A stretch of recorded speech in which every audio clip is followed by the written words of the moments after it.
नमस्कार दोस्तों, एक बहुत बड़ी खबर आ रही है यूपीएससी में रिफॉर्म्स को लेकर के।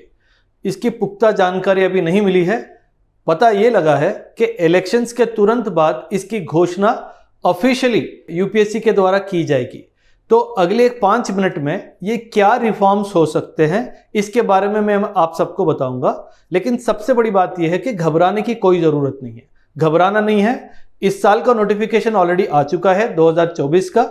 ये नोटिफिकेशन के हिसाब से ही 24 में एग्जाम होगा।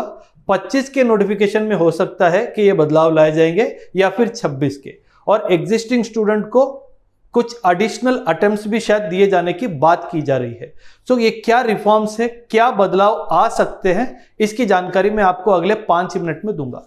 सबसे पहले ये खबर आ रही है कि जो सर्विस अपग्रेडेशन है यूपीएससी में, आप सब जानते हैं, अगर मान लीजिए आपने अटेम्प्ट किया 2023 में और आपको आईआरएस आया या आपको आईपीएस का कार्डर अलॉट हुआ है, तो आप दोबारा एग्जाम आईएएस के लिए लिख सकते हैं। तो शायद ये जो सर्विस अपग्रेडेशन का जो एग्जिस्टिंग रूल है कि आपको अगर आईपीएस मिला है या आपको आईआरएस मिला है, जो आप दोबारा एग्जाम लिखते हैं यूपीएससी में आपके सर्विस को अपग्रेड करने के लिए, तो शायद ये अवकाश अभी आपको फ्यूचर में शायद नहीं दिया जाएगा। जो आपको एक कार्डर आएगा, एक जो आप पहली बार एग्जाम लिखेंगे, जो आपको कार्डर मिलेगा, शायद आप उसी कार्डर में सीमित रह जाएंगे। अपग्रेडेशन का मौका शायद आपको ना मिले, जो अभी जो एग्जिस्टिंग रूल पोजीशन है उसके हिसाब से जो आपको मिल रहा है। सो ये सबसे पहली बहुत बड़ी खबर है। और दूसरी खबर ये आ रही है कि मेंस में एक नया सब्जेक्ट इंट्रोड्यूस किया जाएगा। हम सबको पता है मेंस में आज के तारीख में 2 लैंग्वेज के हमारे पेपर हैं, 2 पेपर हमारे लैंग्वेज के हैं, और 5 जो हमारे पेपर हैं जीएस के 4, और हमारे एसए का 1 पेपर है, और इसके अलावा ऑप्शनल के 2 पेपर है। ठीक है, ऑप्शनल के हमारे 2 पेपर है और एसए का हमारा 1 पेपर है। तो खबर ये आ रही है कि जीएस में 1 पेपर और ऐड हो सकता है, और वो पेपर किन किन सब्जेक्ट्स को मिला के बना जाएगा। खबर ये मिल रही है कि political science, law, public administration, revenue और लीगल सिस्टम, इन 4-5 डायमेंशंस को मिला के एक नया सब्जेक्ट बनाया जा सकता है, एक नया जीएस का पेपर ऐड किया जा सकता है। और एग्जिस्टिंग जो 4 जीएस पेपर है, जीएस1, जीएस2, जीएस3, जीएस4, उसमें भी एक बदलाव की बात हो रही है। वो बदलाव क्या है मैं आपको समझाता हूं। जैसे आपका इंटरनल सिक्योरिटी का एक पेपर है और आपका इंटरनेशनल रिलेशंस का एक आपका पेपर है, आईआर का एक। ये सुनने में आ रहा है कि ये दोनों को मिला करके शायद एक पेपर बनाया जाएगा। तो कुछ ना कुछ फेरबदल एग्जिस्टिंग जीएस पेपर्स में भी होगा और एक नया पेपर भी ऐड किया जाएगा। अगर नया पेपर ऐड किया जाएगा और ये फेरबदल हो जाएगा, तो जो अभी आपके 4 जीएस के पेपर है वो बढ़ के 5 हो जाएंगे, और एक आपका एसए पेपर रहेगा। और अगला सबसे बड़ा जो बदलाव की बात चर्चा की जा रही है कि ऑप्शनल पेपर। हम जानते हैं ऑप्शनल के बारे में कई सालों से यूपीएससी चर्चा कर रहा है, क्योंकि पहले अगर आप अपने सीनियर स्टूडेंट से या आपके घर में कोई बड़े हैं जिन्होंने यूपीएससी 2008, 9, 10, 11 या 12 के दशक में यूपीएससी दिया है, वो आपके बताएंगे कि हमारे 2 ऑप्शनल हुआ करते थे, और वो आपको ये भी बताएंगे कि हमारे ऑप्शनल प्रीलिम्स में भी हुआ करते थे। तो इसके बाद 2013 में जब बदलाव आया, ये 2 को हटा के 1 ऑप्शनल किया गया और प्रीलिम्स से ऑप्शनल को हटा दिया गया। तो ये आज का पोजीशन है। नया पोजीशन ये है कि सुनने में ये आया है, क्योंकि देखिए ऑप्शनल का कैसा है, कुछ ऑप्शनल में नंबर कहा जाता है कि बड़े आसानी से मिल जाते हैं, और कुछ ऑप्शनल को नंबर ठीक से नहीं दिए जाते हैं।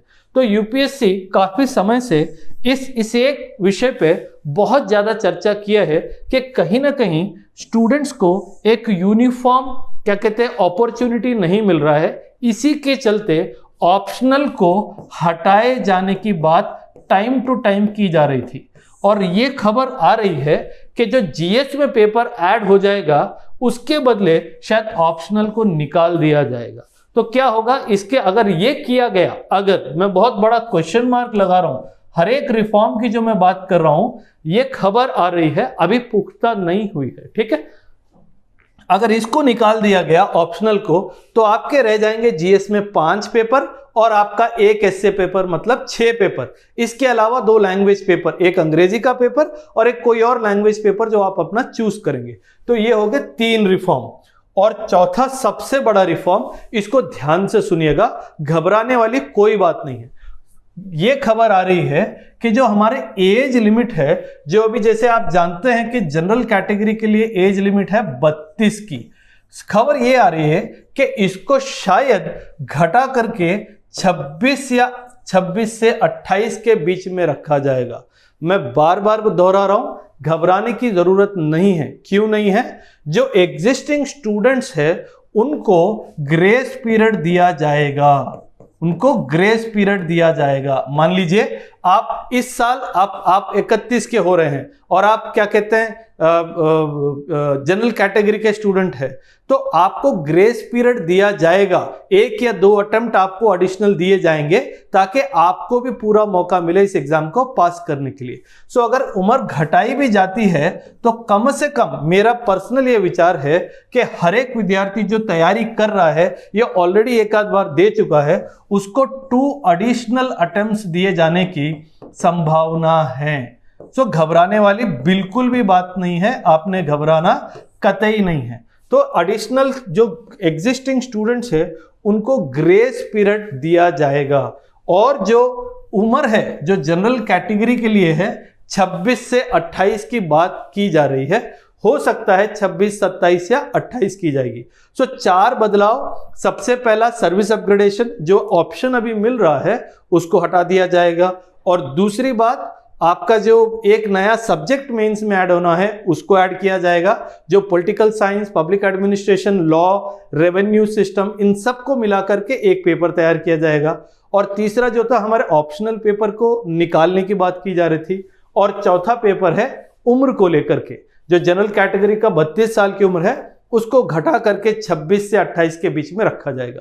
लेकिन फिर से दोहरा रहा हूं, ये सारी जानकारी खबर मिल रही है कि अभी इसके बारे में यूपीएससी ने कहीं भी नोटिफिकेशन जारी नहीं किया है, बट ये खबर है कि इलेक्शन के रिजल्ट के तुरंत बाद ये बड़ी घोषणा कर दी जाएगी। अब सवाल ये है, जो नया रूल रेगुलेशन और जो स्ट्रक्चर होगा, क्या वो 2025 से लागू होगा या 2026 से लागू होगा, इसकी जानकारी अभी नहीं है।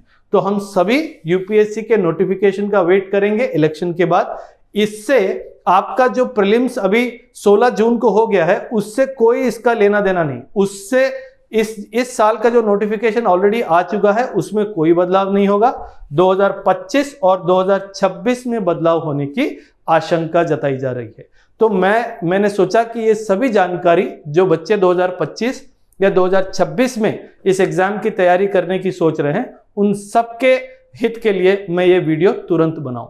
तो ऐसे और वीडियोस यूपीएससी की तैयारी को लेकर के कोई और आपको मदद की जरूरत है तो जरूर नीचे दिए गए नंबर पे हमको संपर्क करें। धन्यवाद। जय हिंद। आपका टीचर मेजर एसपीएस ओबरॉय। जय हिंद।